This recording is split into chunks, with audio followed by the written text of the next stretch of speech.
My name's Emily, and I am the founder and CEO of Growga. And I have with me the two instructors that will be leading our Growga in the virtual workplace mini sessions that we'll be launching next week. These free sessions are 4-week sessions. It's every Tuesday. There's one session that's every Tuesday and one session that's every Thursday. It's 12 to 12:30 Eastern Standard Time. And anyone can join in, whether you're in the workplace or not. And so, we'll talk a little bit more about what the sessions are, but you can go to our website to learn more at mygrowga.com. So let's just get started, and let's have our teachers that will be leading these sessions introduce themselves. So thank you so much, Sophia and Lucy, for being with us today. So let's start by I'd love to hear a little bit about you, about your background, about where you come from. So Sophia, you want to start us off? Sure. Thanks, and Lucy, and everyone who's joining in. So much gratitude. I know our time is so valuable, and sharing some of yours with us means a lot. Right, so my name is Sophia. I am the community manager for Growga in the Raleigh area. And my stop before this, I was the director of team development for a museum in downtown Raleigh. And then before that, I worked as a staff director for a residential setting for youth programming in the mountains. So lots of experience in the workplace. And I've been teaching yoga through Growga for most of the year. And we're thrilled to bring these offerings into the workplace. And we also have Lucy here as well. So Lucy, tell us a little bit about yourself. Hey everybody, I'm Lucy. I am super passionate about mindfulness and yoga. I studied mindfulness and its effects on kids in graduate school at UNC and was in academia for 6 years before I decided it was best to bring mindfulness to the people instead of just studying it. I saw its effects in my own life. So after transitioning from academia, I did some teaching on my own and then joined Growga last year about this time, I think it was. Yeah, that's awesome to know. Well, we're so glad that you're here. And so tell us a little bit about what draws you to, tell me a little bit about your experience potentially leading mindfulness or yoga in the workplace. So Lucy, we'll start with you since we started with Sophia last time. With my personal experience with leading it, I have taught at several businesses, and I both yoga and mindfulness, and I find that it is a necessary break for people, but that it also provides a platform for people to explore how to improve their lives both at work and at home. And not only that, it improves relationships within the workplace. For me, when I've been working with companies, the main thing that's been the biggest takeaway is that communication between employees improves. And that is a major pain point for businesses today is communication issues, relationship issues within the workplace. Mm-hmm. Yeah. What about you, Sophia? Sure. Yeah, and I think sometimes we come into this preconceived notion that, these practices, you have to stop your life and, put everything on pause to participate. Emily, Lucy, and I really getting together with these really integrative practices that can be part of your workday and your practice. And I think a lot of what happens in the workplace is, as an individual, we're working collectively with one another. So if we can become more aware of our reactions, they just become way more agile, way less automatic. And all of these things folded and weaved into the workday create this environment that we're all proud to contribute to. We spend so much of our time right now, either physically in a workplace or thinking about work from home. And so these practices really enhance the skills that maybe we're already working on or wish we had more of. So they're just so beautiful when layered on. Yeah, that leads great into our next question, which is, tell me a little bit about what these little breaks, these classes will look like, and what people can expect. Either one. Yeah, one of the main things that I work on with clients when doing mindfulness is maintaining or starting and maintaining a mindfulness practice. Uh, and really the best thing for all of us would be to have some accountability in terms of a mindfulness, like a community mindfulness group. In Buddhism, they call it a sangha. And so this this virtual class we're doing is an opportunity for people to gain accountability around a mindfulness meditation practice. So it's saying, we're going to give you an opportunity to show up once a week for 4 weeks and meditate as a group, and then talk about how that meditation practice is going, how that mindfulness practice is going, how you're doing in general, what you eat for dinner that you liked.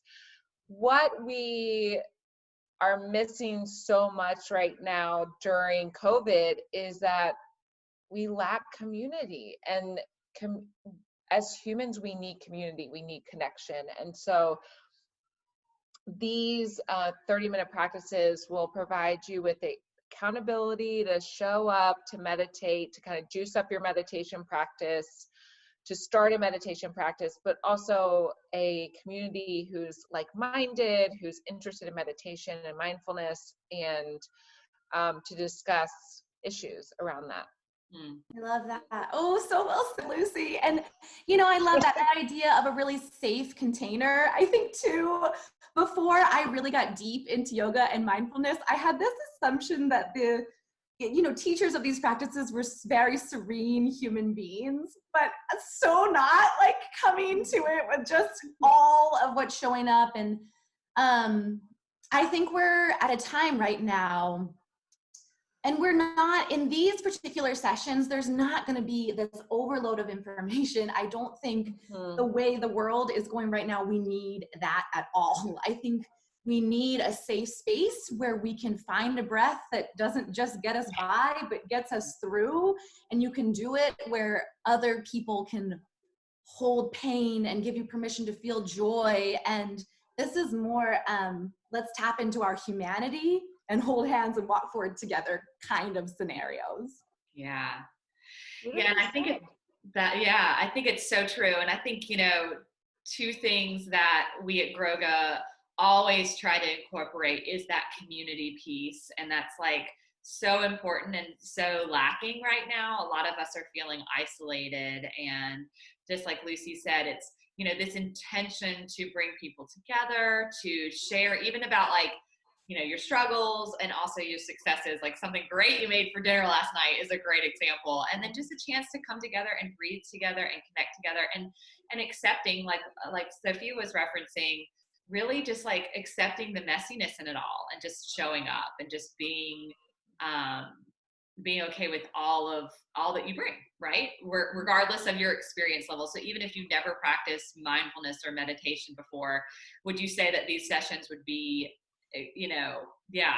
like totally applicable and totally able to do, regardless of your experience. So tell me a little bit about, maybe some, you don't have to go too deep into it, but potentially like some topics that you guys might cover, or is it just kind of talk a little bit about, maybe the flow of the session itself, 30-minute little break that we'll have in our day.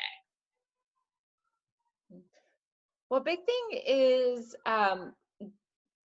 showing you different ways to practice mindfulness. And so doing different types of meditation that you can use, because there's no one size fits all. Some people like walking meditation, some people like body scan, some people like just your basic breath meditation, but there's other ways to practice meditation, but then also getting some ideas about how to incorporate this into your daily life in really simple ways.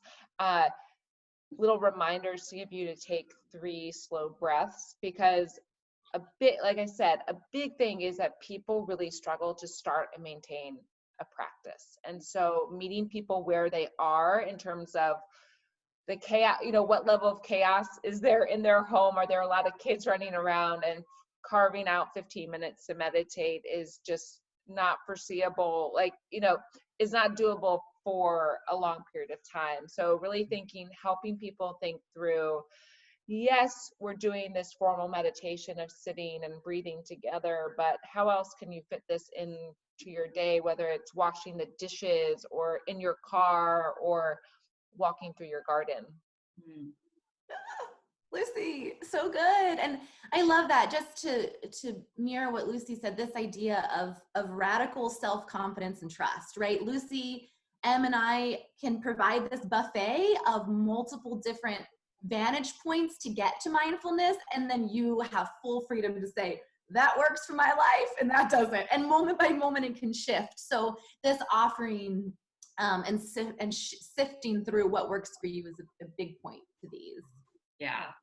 And to echo on what Sophia said about this isn't supposed to be this overload of information, like learning all the intricacies of mindfulness. It's really showing up together, having an opportunity to meditate, but then having some takeaways for how to continue that in daily life. That's so good. Even just remembering your feet on the ground, right? So it'd be such a great tool during this time. So yeah, I think that's awesome. Is there anything else that you think that folks should know about, prior to registering for these free sessions, or do they need anything? Can they do it at their desk? Can they do it? Talk a little bit about what they might need to prepare, if anything. We're grateful for you. We want you. Yeah. Right? No matter what, that you've, like we started saying in this session, that you have the courage to share your time with us and truly show up as you are. You don't need to wear or look or bring any specific things. Very much integrated practices into how you're already living. Mm-hmm. Yeah. Just if you're interested in having a community to meditate with, that's why we're here. And no matter the distractions that might pop up for you, I'm going to be honest with you, I have a child who is screaming in the crib right now, and that might happen during your meditation, and we get that. And so no expectations. And all, Emily already said this, but all levels are welcome. You will get something out of this, whether you've been meditating for 15 years or whether you have never tried it. Awesome. Yeah. And I love that too, that, integrated practices is such a big part of what we do at Growga with kids. We intentionally weave into their everyday, and we'll do the same with adults by weaving into their workday and weaving into their day-to-day life. So we hope that can be what we do here as well. So thank you guys so much for your time. Lucy, I'll let you get back to your kiddo in the crib. And just so everybody knows, our session launches next week. There's a Tuesday session or a Thursday session. It's 12 to 12:30 Eastern Standard Time. And we will be recording the session. So if you have pre-registered for the session and for some reason you can't make one, we will be able to deliver those to you. But we do really encourage you to take part, because community is such an important part of what we are trying to accomplish here. So you can register on our website. That's mygrowga.com, and it's free for all. And you don't necessarily have to be in the workplace or working at all to take part. So we are so excited you're here with us, and we can't wait to launch next week. If you do have any questions for us, you can email us, you can comment at the Facebook page below, or you can text me if you have my number. Anyway, you can reach us, you can ask a question, we'll answer anything you got. So we appreciate you so much, and have a great rest of your day. Okay, thanks, Emily. Thanks, Look forward to guys. seeing everybody Bye. next week. Bye.